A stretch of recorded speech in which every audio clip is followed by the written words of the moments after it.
आहत अनाहत प्रवाहत परम परम साधुगुरु वैष्णव मंडली बाबारा एवं जगमय अंश अद्भुता जगत जननी मातृ सम्भूता आमार मायेरा एवं साकारे निराकारे किंबा दाड़िये किंबा बसे जे सकल अगणित साधुगुरु वैष्णव एसेछेन एवं आसन अलंकृत करे बसेछेन सर्वके जानाई कीर्तन जगते सर्वकनिष्ठ ज्ञानहीन विद्याहीन शिक्षाहीन आचरणहीन ये परमदीन सौम्यकृष्ण दास और आमार ये क्षुद्र सम्प्रदायर पक्ष थेके आपनादेर सबार आतुर चिरांगा चरणे शत सहस्र कोटी दंडवत प्रणाम।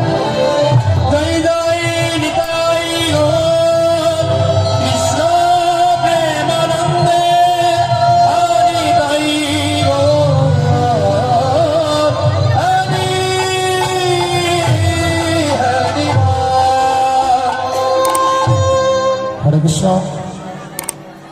अंधकार महदनुष्ठान साधुगुरु वैष्णव आगमन अंधकार महदनुष्ठाने कीर्तन कीर्तन की रतन अमायरा आस्ते आस्ते कथा बोलें ना मा आस्ते चरण धरे मिनती करছি कथा बोलें ना जरा बाच्चारा আছে একটু সামনেই নেন মায়েরা সবাই মিলে একসঙ্গে কোনো কথা হবে না শুধুমাত্র মায়েদের অনুধ্বনি আর বাবাদের জয়ধ্বনি সবাই মিলে নিতাই গৌরবানন্দ হরি হরি বল।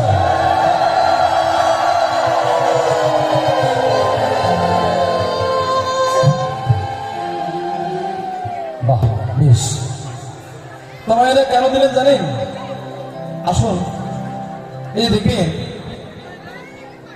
শুধুমাত্র অনুধ্বনি নয় এই হরিবাসের অনেক প্রকার ধ্বনি হয় যেমন অনুধ্বনি দিলেন অনুধ্বনি আবার এই যে বাবারা দিচ্ছে হরিধ্বনি তাই তো আবার যে বৃন্দাবনে যাওয়ার আগে দেখবেন কিংবা বৃন্দাবনে যাওয়ার আগে রাধারণীর জন্য আমরা আশ্রিত হওয়ার জন্য এই জয়ধ্বনি আবার কীর্তন শুরু করার আগে আমরা শ্রী গুরুর জন্য আশ্রয় নেই করে আমরা বলি শ্রী গুরু নিতাই গৌর প্রেমানন্দে হরি হরি বল।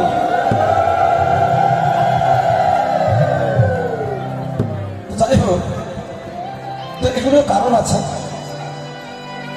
অমায়েরা যারা যারা উলুধ্বনি দিলেন আগে জেনে নিন যে উলুধ্বনি কেন দিতে হয় কি হয় দেখবেন অনেক অনেক তত্ত্বকার বললেন যে উড়তে হচ্ছে রাধা নড়তে কৃষ্ণ এই উলুধ্বনি করলে নাকি রাধা কৃষ্ণর যুগল নাম উচ্চারণ করা হয়।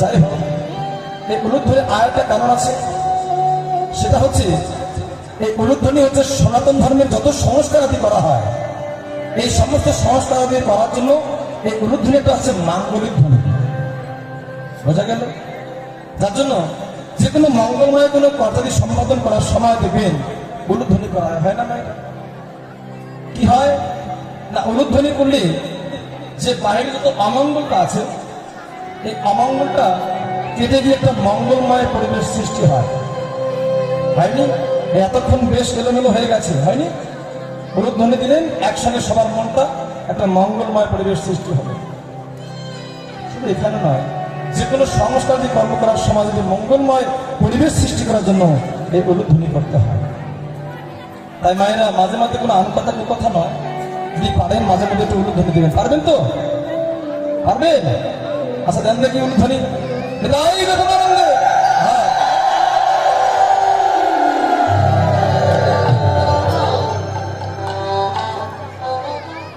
যাই হোক যে কথা বলছিলাম যে অদ্যকারী মহৎ অনুষ্ঠান সাধুগুরু বৈষ্ণবের আগমন অদ্যকারী মহৎ অনুষ্ঠানের এই যে কীর্তন এই কীর্তন কি রতন আসলে কি রতন মনে রাখবেন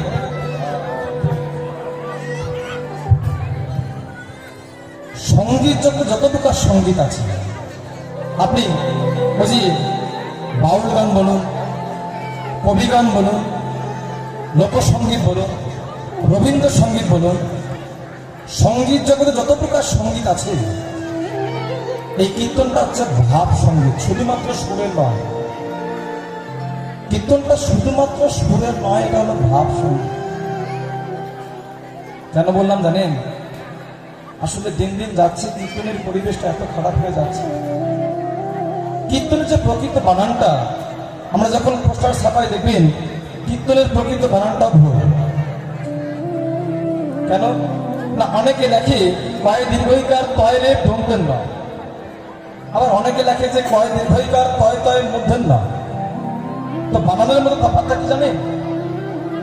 যারা বাংলা নিয়ে পড়াশোনা করেছেন তারা ভালো করে জানেন যে কয় দীর্ঘইকার তয় রে দন্তের না বসালে এর উচ্চারণটা হবে ছোট ছোট করে, যেমন কীর্তন মানে কোনো রস ফস কিচ্ছু নেই, কিন্তু কীর্তন তো তা নয়। কীর্তন হচ্ছে রসময়। এই জন্য কীর্তনের প্রকৃত বানান কয় দীর্ঘইকার তয় তয় রে মধ্যে না, যার উচ্চারণ হবে একটু লম্বা করে কীর্তন। তো সেই কীর্তন কি রতন? আসলে আমিও সেই দলের লোক। এই কীর্তন কি রতন, এই রতন কি বস্তু, এই রতন বস্তু সম্পর্কে আমার কোনো প্রকার জ্ঞান, কোনো বিদ্যা, কোনো ভাষা এখন পর্যন্ত অর্জন করতে পারিনি বাবা। তবে আসলে দাঁড়িয়েছি শুধুমাত্র গুরু কৃপাহি কেবল। তাই গুরু কৃপা করে যতটুকু বলাবেন আমি ততটুকু আমরা আপনাদের মাঝে পরিবেশন করার চেষ্টা করব। এর মধ্যে দিয়ে অনেক অনেক ভুল, অনেক অনেক রসভঙ্গ আমার হবে।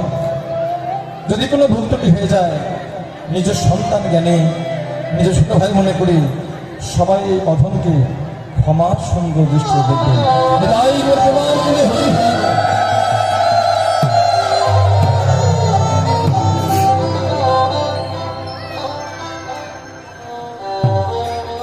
আর একটা কথা বলি যে গ্রাম বাংলায় এখন আর সেই সংস্কৃতি দেখা যায় না। একসময় গ্রাম বাংলাটা সংস্কৃতি ছিল। আপনারা যারা যে বয়োজ্যেষ্ঠ আছেন আপনারা জানেন যে পুতুল নাচ, ও ভাইরা আপনারা কেউ দেখেছেন পুতুল নাচ? দেখেছেন পুতুল নাচ? এখন সেই সংস্কৃতিটা আর নেই, উঠে গেছে। তো কারা কারা দেখেছেন একটু হাত তুলে দেখি, কারা কারা দেখেছেন পুতুল নাচ? কই? ও দেখেননি? যাই হোক, অনেকে দেখেছেন। তো যারা বয়োজ্যেষ্ঠ আছেন তারা দেখবেন যে পুতুল নাচ। আচ্ছা বলুন তো, পুতুল কি আসলে পুতুল নাচে? হ্যাঁ, পুতুল কি আসলে নাচে? আসলে পুতুল কিন্তু নাচে না। পুতুলকে নাচানো হয় ওই যে পুতুলকে হাতে সুতা, কোমরে সুতা, পুতুলের মাথায় সুতা সুতা বেঁধে বেঁধে পুতুলকে যিনি নাচায়, আমায়েরা যিনি পুতুলকে নাচায় ওনাকে কি দেখতে পাওয়া যায়? হ্যাঁ, তাহলে যিনি পুতুল নাচায় তিনি থেকে বাঁচায়, মানে পর্দার আড়ালে তাকে দেখতে পাওয়া তাকে দেখতে পাওয়া যায় না। তবে ওই পুতুলের হাতে সুতা, কোমরে সুতা, মাথায় সুতা বেঁধে বেঁধে পুতুলকে যিনি রঙ্গমঞ্চে তোলায় তাকে বলা হয় সূত্রধর। কেন না? পুতুলের হাতের সুতা, কোমরের সুতা, মাথার সুতা, সব সুতাগুলো ওই একটা ব্যক্তির হাতে থাকে যিনি প্রয়োজন অনুসারে ওই সুতাগুলোকে টেনে টেনে পুতুল নাচায়। ওই ব্যক্তিকে বলা হয় সূত্রধর। তাহলে সূত্রধর যখন হাতে সুতা টান দেয় তখন হাত নড়ে, যখন মাথা সুতা টান দেয় তখন মাথা নড়ে, আবার যখন কোমরের সুতা টান দেয় তখন হ্যাঁ কোমরটা নড়ে। কিন্তু পুতুল কিন্তু প্রকৃতিতে একা নড়ে না। এটা হচ্ছে দৃষ্টান্ত। সিদ্ধান্ত কি? সিদ্ধান্ত নেই যে এই আসরে যারা আমরা আছি, এই আসরে যারা আমরা আছি, নারী কিংবা পুরুষ, যুবা কিংবা বৃদ্ধা, আমরা কিন্তু সবাই ভগবানের হাতের গড়া পুতুল। আমরা সবাই ভগবানের হাতের পুতুল, আর ভগবান তিনি হচ্ছেন সূত্রধর, তাই না? ভগবান তিনি আড়ালে বসে বসে সুতা টানছে। ওই যে দেখুন, ভগবান তিনি আমাকে সুতা ধরে এনে এই আসরে তিনি কীর্তন বলার অধিকার দিয়েছে। তাই আমি আজকে বক্তা, আর ভগবান আপনাদের সবার সুতো ধরে আপনাদের বসিয়েছে যে শ্রোতার আসনে। আপনারা হচ্ছেন শ্রোতা, কিন্তু বিচারের দিক থেকে আমি আপনাদের চরণের জুতা বহনের যোগ্যতাও আমার নেই। তাই আমি আমার এই মস্তক আপনাদের চরণে রাখছি। তাই মোর মুখে বক্তা তুমি, তুমি মোর শ্রোতা। শুনেছি সাধুগুরু বৈষ্ণবের কৃপা হয়ে গেলে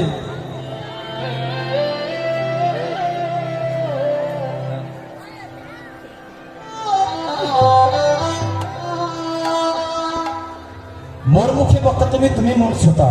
তাই মায়েরা বাবারা যারা আছেন, তাই কৃপা করে আমাকে আশীর্বাদ করে যেন সেই ভগবানের সেই অপ্রাকৃত লীলা, সেই রস আমি অপরাধ শূন্য হয়ে আপনাদের মাঝে পরিবেশন করার চেষ্টা করতে পারি।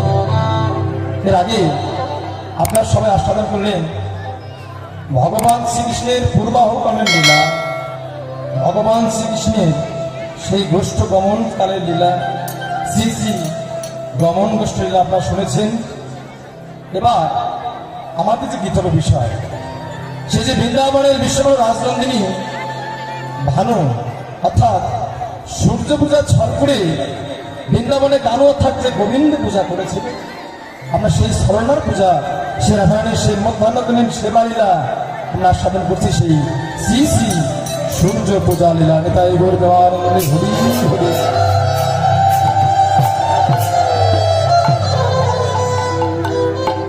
সর্বপ্রথম গৌরাঙ্গ মহাপ্রভুর ভাবটাকে আমরা আস্বাদন করবো নবদ্বীপে, তারপরে বৃন্দাবনে গিয়ে আস্বাদন করবো বৃন্দাবন লীলা। সবাই মিলে ভাব তুলত মায়েরা, সবাই মিলে হাত তুলে সবাই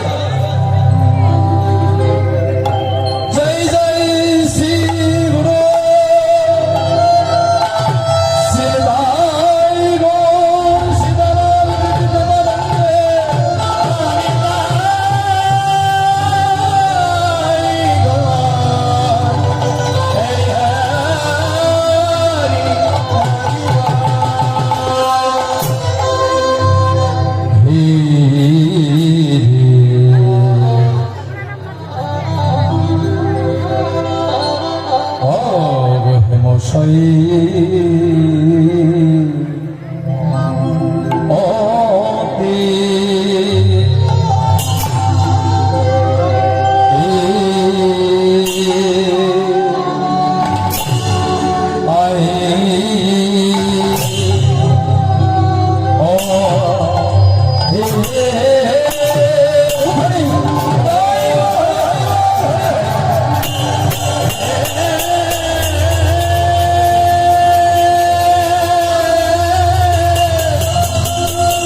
মরি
আমরি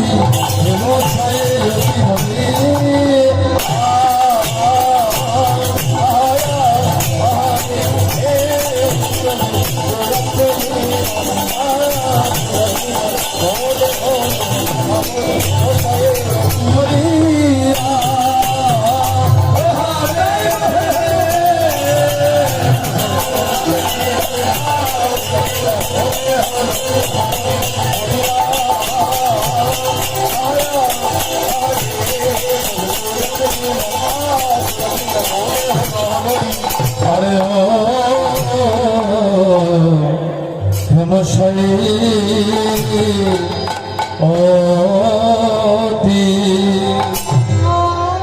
হেমশায়তী গোড়া সমভুল হাস ওই না জগৎ জনা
যেন আনন্দ ধরে না রে, যেন আনন্দ ধরে না রে, যেন আনন্দ হয় রে, যেন আনন্দ হয় রে,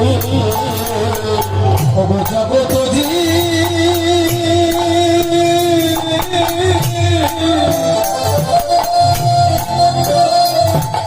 জীবের মনে যেন আনন্দ হয় রে জগৎ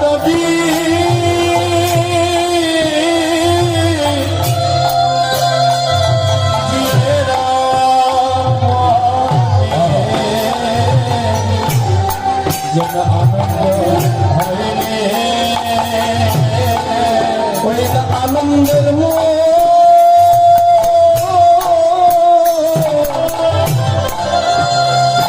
মূর্তি দেখে যেন আনন্দ হয় রে আনন্দ